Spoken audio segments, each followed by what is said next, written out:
Alors, assalamu alaikum à tout le monde. Alors, aujourd'hui, je vous présente ces recettes-là que je vais en train de travailler. Ça sert à être riche le plus rapide possible. Être riche le plus rapide possible sans conséquences. Alors, ça devrait être 7 calebasses. J'espère que vous voyez ces 5 calebasses. Mais ça reste 2 calebasses que j'ai en train de travailler qui n'ont pas encore fini. Le travail n'a pas encore fini. C'est pour cela que je vous présente seulement les 5 calebasses. Mais ça doit être 7 calebasses. Et bien écrire avec les écritures là que vous voyez, mystique. Et tout ça avec ma propre main. Et vous voyez, ce sont ces poudres-là que ça doit accompagner. Ce sont des poudres-là que je vais chercher dans la forêt, les différentes parties de plantes, les racines et les feuilles de plantes qu'on doit mélanger jusqu'à ce que ça devienne du poudre. C'est 7 différentes poudres. Vous voyez 1, 2, 3, 4, 5, 6 et 7. C'est-à-dire ça sera aussi 7 calebasses. Mais pour l'instant, c'est seulement 5 calebasses qui sont prêts. Alors, je devrais compléter jusqu'à ce que ça devienne 7. C'est-à-dire ça reste 2 calebasses. Alors, chaque calebasse, on va laver avec le poudre qui lui convient. C'est-à-dire, par exemple, si ces calebasses-là que vous voyez, on va prendre le poudre qui doit accompagner avec ces calebasses. On met de l'eau dedans et on le laisse jusqu'à le lendemain matin. Et on va mettre la moitié du poudre dedans et on va laver tout. Et le lendemain, on prend l'autre poudre là et on verse de l'eau sur l'autre calebasse là. On le laisse jusqu'à le lendemain matin et on met la moitié du poudre encore qui lui convient et on lave avec le reste. Et on le fait avec les autres calebasses jusqu'à ce que ça devienne 7 lavages. Et après, ce sont les poudres restantes là, parce que je vous ai dit que vous devez mettre la moitié du poudre. Vous mettez les 7 poudres là, cette poudre, vous mettez sa moitié dans la calebasse qui lui convient. Et après, le reste du poudre là, vous allez prendre un grand seau, un grand récipient d'eau, même si c'est un réservoir, c'est bien, un réservoir d'eau. Vous mettez tous les poudres restantes dedans. Et je vais vous donner ce que vous devez mélanger avec les poudres là pour se laver. Cela, je ne vais pas le montrer. Ce n'est pas une chose à montrer ici parce que c'est une chose vraiment très fragile. Je ne peux pas le montrer. Vous allez laver ça avec. Je vous le jure et je vous le rassure et je vous le assure que vous serez riche, tellement riche, bêtement riche. Sans conséquence. L'argent va vous localiser par force, par A ou par B. C'est un mystique noir qui ne connaît pas marche arrière, mais marche avant. Autant que tu vis, autant que tu seras plus riche. Autant que tu vis, autant que tu es riche. Tu seras riche. L'argent va te localiser. Ce n'est pas toi qui vas chercher de l'argent, mais c'est l'argent qui va te chercher. Avant de faire cette lavage-là, c'est vous qui allez chercher de l'argent. Mais si vous avez terminé les lavages, c'est l'argent qui va te chercher. Tu ne vas jamais chercher de l'argent, mais c'est l'argent qui va te chercher elle-même. Tu seras riche. Alors, c'est un bien mystique là que j'ai travaillé pour une personne là. Alors, parce que ce genre de mystique là, moi, je veux bien le dévoiler pour le montrer aux gens, mais vous savez que c'est un peu difficile de le faire sans une commande. Oui. Lorsqu'il y a commande, alors c'est ça, c'est à partir de ces commandes-là que j'ai eu l'occasion de montrer ce genre de vidéos. Sinon, je ne peux pas le montrer parce que ça prendra beaucoup de temps. Parce que ce n'est pas un travail facile. Ça sera 7 calebasses. Vous voyez, pour l'instant, c'est 5 calebasses qui sont disponibles. Les 2 autres qui restent n'ont pas encore fini. C'est pour cela que je ne l'ai pas amené. Alors, c'était une commande d'une personne. Alors, ça fait l'occasion aussi de le montrer parce que Ce n'est pas facile de faire ce genre de travail-là gratuit pour le montrer aux gens et après tu ne le donnes à personne. Je n'ai pas ce temps-là.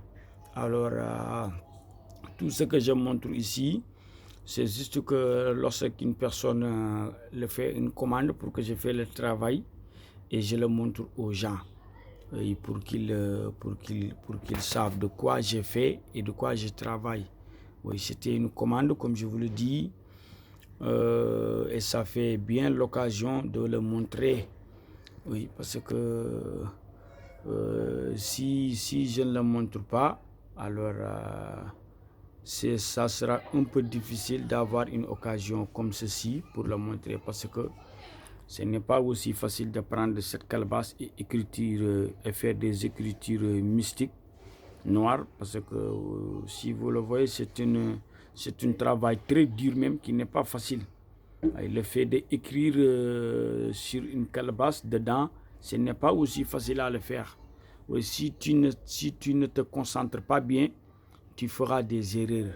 Alors que si tu fais de l'erreur, alors ça peut avoir des problèmes. C'est-à-dire que si la personne lave avec, il ne pourra rien voir comme résultat positif. Alors ça demande de la concentration, ça demande du temps, ça demande de l'énergie, ça demande du courage pour faire ce travail-là. Alors c'était juste une démonstration pour vous montrer de quoi je fais aux gens qui veulent être riches. Alors si vous voulez être riche très rapidement avec les génies, c'est bien possible même. Il y en a parmi les travaux qui ont de la conséquence. Tu seras riche, mais il y aura des conséquences. Il y en a aussi parmi les travaux qui n'ont pas de conséquences. Tu seras riche, mais sans conséquences. Alors c'est nombreux les secrets et les rituels là qu'on fait pour être riche. C'est trop nombreux même, c'est trop beaucoup, je ne peux pas tout montrer. Mais à chaque fois que j'ai eu l'occasion de faire une commande pour une personne, je vais vous montrer le travail, Inch'Allah Rabbi, pour vous faire voir. Alors c'était juste une démonstration, je m'excuse et je m'arrête par là. Alors je ne peux pas tout expliquer aussi en français parce qu'il y a certaines choses là, le temps ne me le permet pas pour l'expliquer. Et aussi, je ne peux pas tout expliquer en français. Alors, vaut mieux que j'exprime en wolof. Merci beaucoup. maa ngi jégalu bu baax yaakaar naa daal lii wane naa ko fi démb sax wax dëgg yàlla waaye démb benn leket bi rek moom laa indi ndax yeneen yi dafa pare gutoon yeneen yi sax pare woon na ba ma dagg xaatim yi ba pare waaye dañ koo dugal gutoon ndax xaatim yi ngay gis nii newul ne da ngay ñëw rek nga commencé dugal di rëdd déedéet dafa am buntu lu nekk dafa am yoon am na noo koy dugalee rek dootul baax boromam dootu ci jëriñu te dugal bi dafay xaw a doy waar bala nga kaa dugal lu si nekk rek dafa am fooy jaar dugal ko am looy wax dugal ko moo tax dafay jël temps moo tax démb benn bi rek laa wane fu mu ne nii dafay des juróom-ñaari leket yu la war a doon juróom yi moo nekk nii ñaar yi moom moo war a pare bu soobee yàlla ak yonent bi.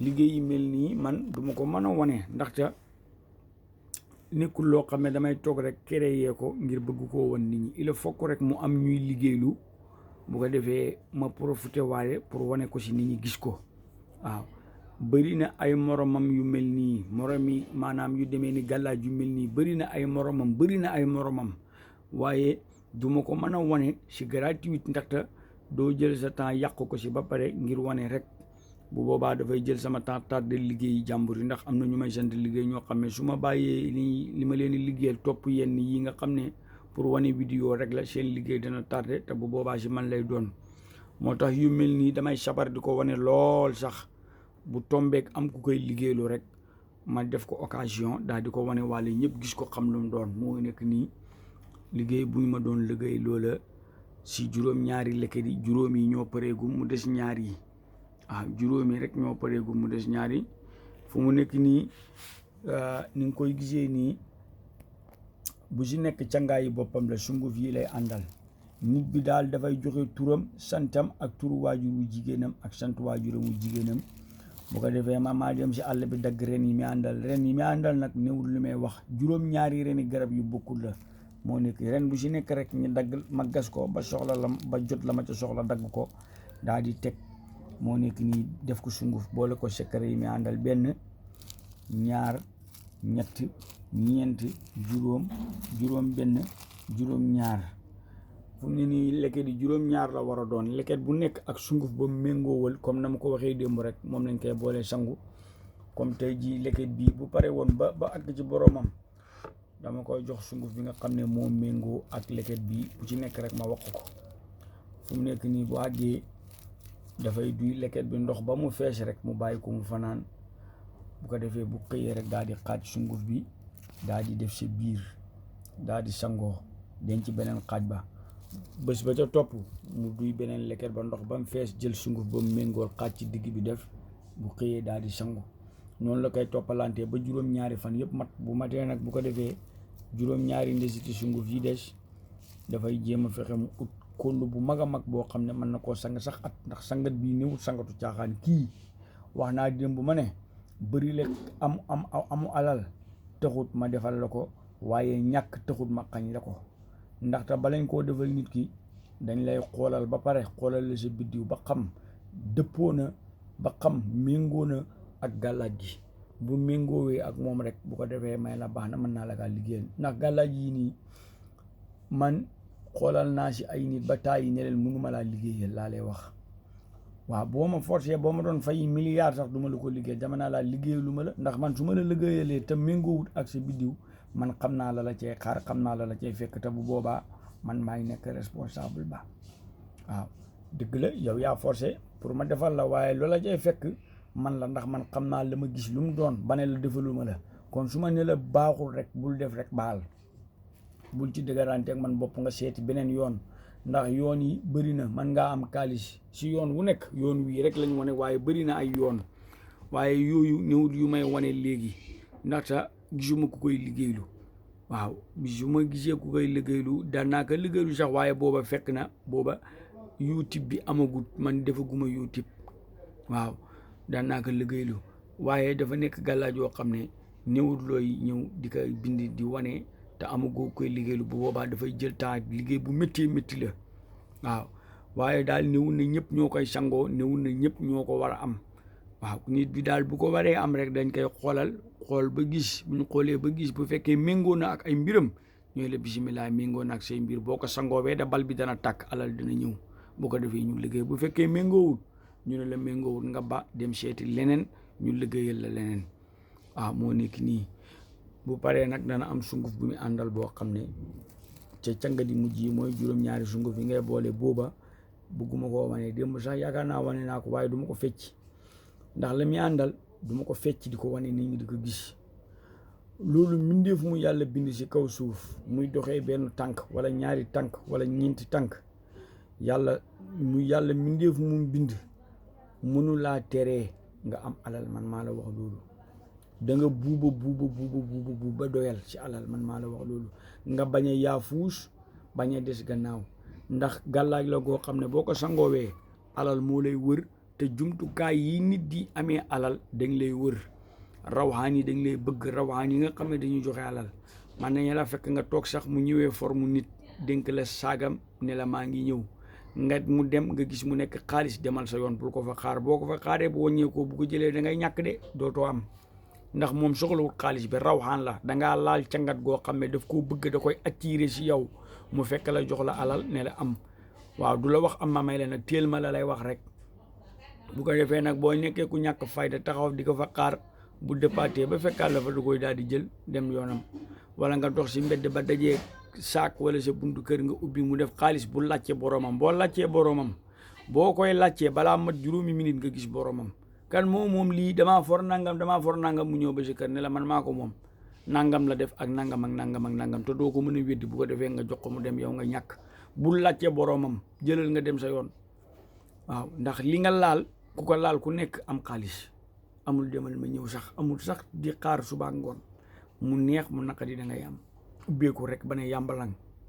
am rek ba doyal xaalis moom kenn du la ko tere am man maa la wax loolu waaw ñu bàyyi si xel bu baax te def nànk si gàllaaj yii nii di sangoo ngir am alal man nga see sangoo gàllaaj mu këpp sa oto de waaw loolu yëpp mën naa am man di gis naa boromi xaalis yoo xam ne bu ma xoolee seen oto nu mu këppoo rek xam ne ñii jinne moo këpp seen oto oto bu këpp ba ŋaa ñeenti pneu yëpp taxaw ca kaw oto bi dëpp kooku baaxul, kooku jinne ko daane, oto boobu jinne moo ko daane.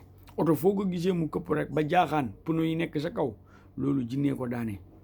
waaye bu oto bu këpp def accident, xam nga oto bu def accident dina xalangu waaye bu taxawaatee samp pneu ya rek jàppal ne mbiri yàlla la, yàlla ñëw rek. waaye bu daanoo ba pneu ya teen sa kaw kooku am na lu si laxasu de. boromam boo ko xoolee ba xool ko dafay liggéey ak jinne te borom alal la, man maa la wax loolu. waaw loolu nag moo ci gën a sedd, mu daane sa oto nga jug di dundaat, moo ci gën a sedd. ndax am na borom alal yoo xam ne oto jinne rey na seen doom te ki nga gën a bëgg nag moom lay rey. boo demee ba am yaakaar ba foog ne jinne bi moom bana la, ndax buñ koy liggéey ñoom boo leen di liggéeyal gàllaaj bi da nga leen di wax ne leen nangam ak nangam moo la si fekk, ñu ne la waaw bëgg naa defal ma. bu ko defee nga defal leen app ba dem, ñu dem lu mat juróomi at fukki at gisuñ dara lu leen dal, gisuñ dara lu dal seen doom. bu ko defee nag ñu yaakaar ne jinne bi bàyyi na, fekk jinne bi waxtu woo demee ba gën a jàpp confiance ne bàyyi na, keroog boobu la gën a mën a wan boppam. da ngay xëy rek mu rey sa doom. am na ñu jinne rey seen taaw, seen doom biñ gën a bëgg moom lay rey mu dee. du yàgg dara nga gis mu këppaat sa oto, te bu këppaatee sa oto boo jugaatee dox sax nga xam ne jàmbaar nga. kon def naa ko baax na de. am na si yi ngi lay jox ngay sangoo, boo koy sangoo wallaahi ka la koy jox ngay sangu waxula la ca nekk lépp, waaye bu la ko waxoon doo ko sangoo. kon ñu def naa ko bu baax si gàllaaj yi dafa bon. gàllaaj yi bon yi nga xam ne dafa bon dafa commencé dugg si réew mi. man xam naa si lu may wax bu baax. waaw gàllaaj yi bon yi nga xam ne da ngay tuur deret bi, nga wax li nga bugg léegi jinne bi def ko, dafa commencé dugg si réew mi. te am na ñu ko fiy dugal ñoo xam ne man xamuma leen nag, waaye leer na ma ne lii xew si réew mi fu mu nekk nii ak lu fi am si accident yi ak si rayante mi, boo ko xoolee xam ne nekkul yoon. am na lu xewutoon. waaw am na lu xewutoon de. cuuraay yi bon yi nit ñi di taal di ko taalal jinne yi, ak maanaam deret yi ñuy jàpp di ko tuur ci yenn tur yoo xam ne ay turu jinne la. waxtu woo demee ba mënatoo leen koo tuural rek dañuy wàcc tas dugg si biir dëkk bi. ñii ngi rey si kaw tali bi, ñii ngi dugg nit di ko xirtal muy rey. moo tax ku yabu rek del muslu yàlla, di ñaan yàlla musal la.